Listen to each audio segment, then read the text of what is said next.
This is Laborc, and it is so nice to have you here. These are the paints you need. Guys, if you're interested in Erune Light and Darkness, check it out on Kickstarter while the campaign is still going.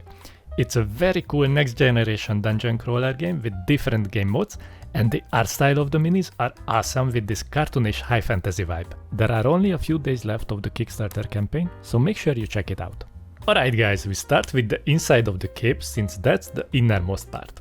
I like to paint the inside to a purplish magenta color. The character art on the Kickstarter page has some similar tones, so I'd like it to be present on the miniature. I only cover the lower parts of the inside of the cape and the ribbon on her head as well with the scarf mask. To highlight the previous parts, Papa Laborc uses Screamer Pink. Same thing consistency, and I also thin down the paint even more to blend it in easily on the cloak. I only create small highlights on the inside of the cloak because we have most of our deepest shadows there and it would be really hard to highlight it since we couldn't really reach most of the surface. To finish the inside of the cape, I use wazdakka red. It's a really cool highlight color for magenta, and with barak burgundy we also have some nice depth to our shadows.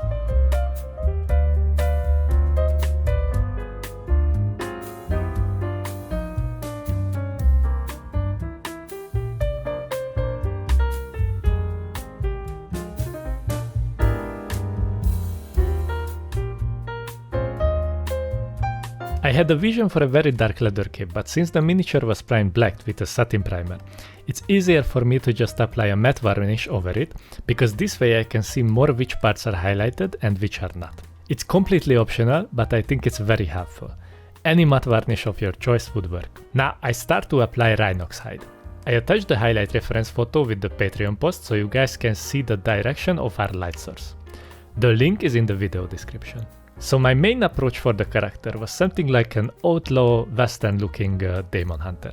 So there will be a lot of black and brown. This layer is the base for the brown parts. I used it on the pants, cape, hat and all the leather accessories on her armor.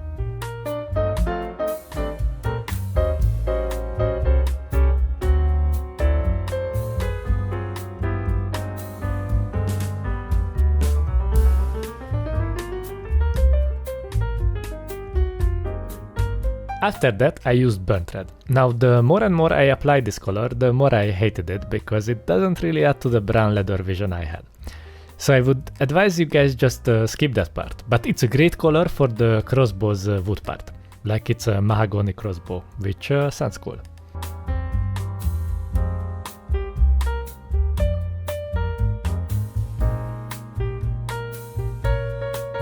Also I went back to those dark red highlights and covered them with flat brown. Now that was more the right direction. On the whip I painted the little squares on the surface and I made a transition with the fully painted squares to just cover the edges of the adjacent squares. I hope that makes sense. So just edge highlight next to them, but the parts that face up you can even glaze over them. It doesn't matter if the paint gets into the crevices because we need some recess highlights there as well.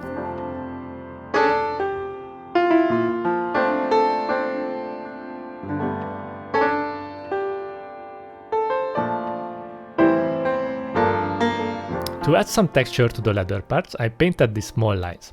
We need those lines pretty thin and fine like the hair on Granny's chin, okay? We are going to use these scratches as the main blending technique. You can glaze over them if you like to create a smoother effect, but I would like to have a really old beat up cape on this character, so I would skip the glazing for now.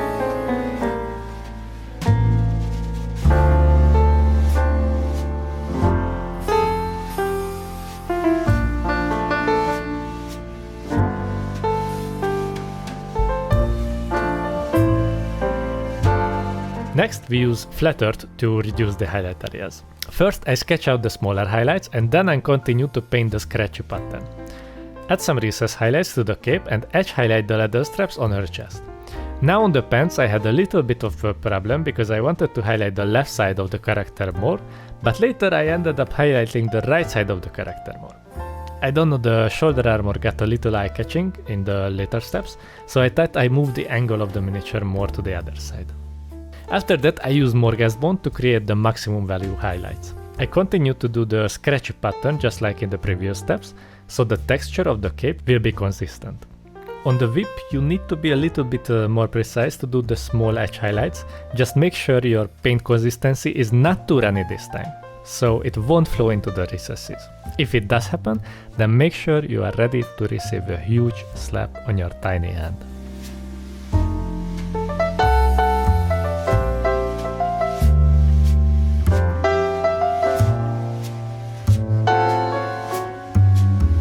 Now let's give some warmth to those brown letters. Mix some flat earth and yellow to the morghast bone and thin it down to a glaze consistency.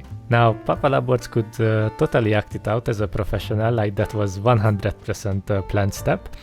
But usually when you saw something like this, it's because I made a too big of a step in value with the morghast bone layer. Or at least that's how I felt it. And now I mute it back a little bit with this glaze, okay? So yeah, it was totally planned, you guys, because I wanted to show you how to mute back highlights with adding a little bit of extra yellowish hue to them. Let's start working on the black parts. I mixed a little bit of black to some London grey.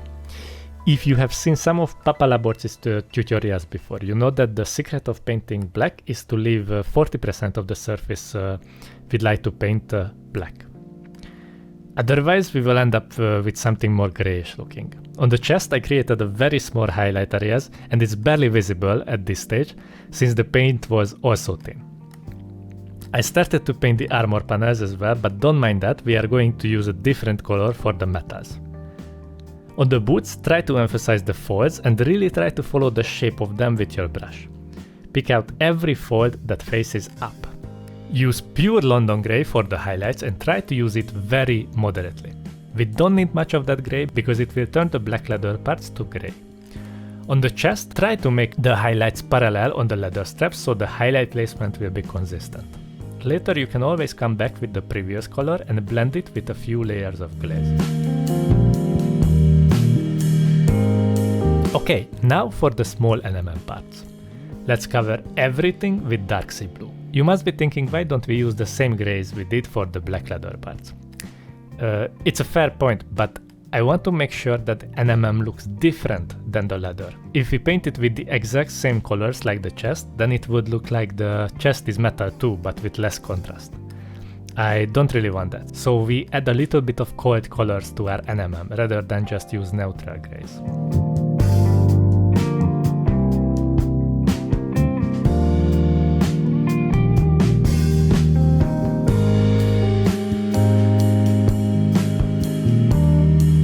Let's add some pale grey blue to our dark sea blue and reduce the highlight areas.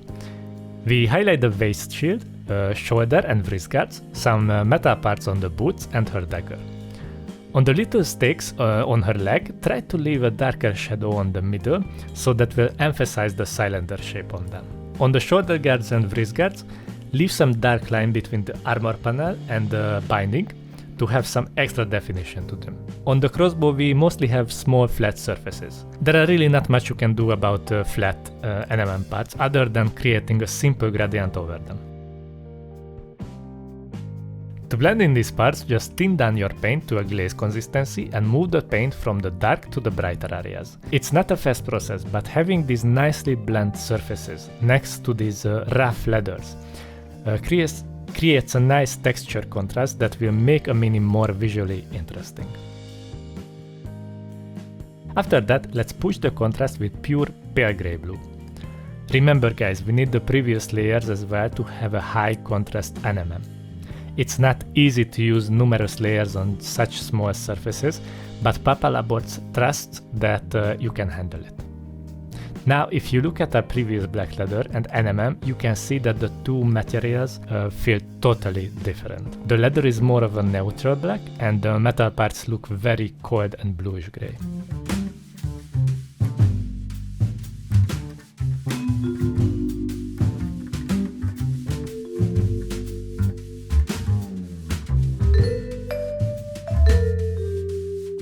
Okay, for the final highlights, we use silver grey. You can use any off-white of your choice, it doesn't really matter. I just thought the name of the paint fits well with the character. Edge highlight everything you can with this color. The little triangle straps that hold her cape and every part of the armor that has an edge. Let's mix some morghast bone to our burnt red and highlight the wood part of the crossbow. Paint some thin lines to imitate a wood grain texture with some thin layers on the surface.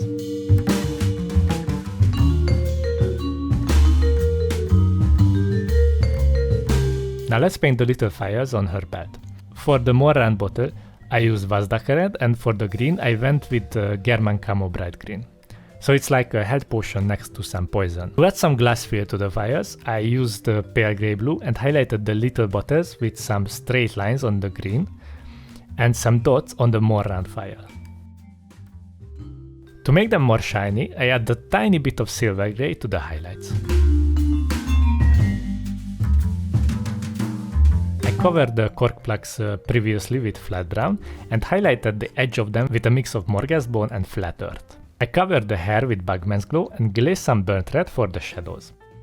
Okay, there was no way I could paint that face for the camera, but I covered the skin with bugmans glow and painted the eyes with silver, grey and black. Now the more and more I look at the mini, I think it's much cooler that the hat creates this dark drop shadow and make this character basically faceless. It creates some mystic feel to it. I felt like the ribbon on the hat blends in too much, so I painted the edges of the ribbon with the mix of silver grey and wazdakka red. Add a little bit of warmth to the hair with a mix of yellow and burnt red. For the base, I used the thin layers of burnt red and left a big shadowy part between the legs on the cape.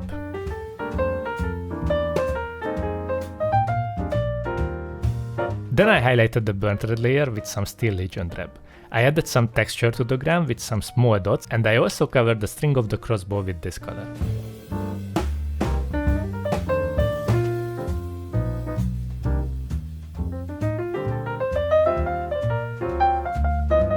After that, I put some highlights on the bones with morghast bone and highlighted the string of the crossbow, creating a rope-like pattern.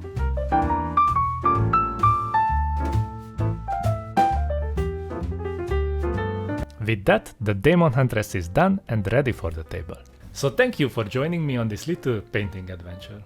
A huge thanks to my Patreons who support these kind of videos, with special shout out to Jonathan Rhodes, Cold-Blooded Dom, Trying to Paint Minis, Jonathan Mosner, Vlad D, One Sharp Joe Crafts, Glitchy Macrash, Guillaume Belanger. If you want to support the work of Papa Laborc, you can do that on Patreon, where you will have early access to these videos with some exclusive content along with monthly PDF guides. Or if you need a little bit of extra help, online coaching is also available. I hope the rest of your day will be as smooth as a granny's butt cheek.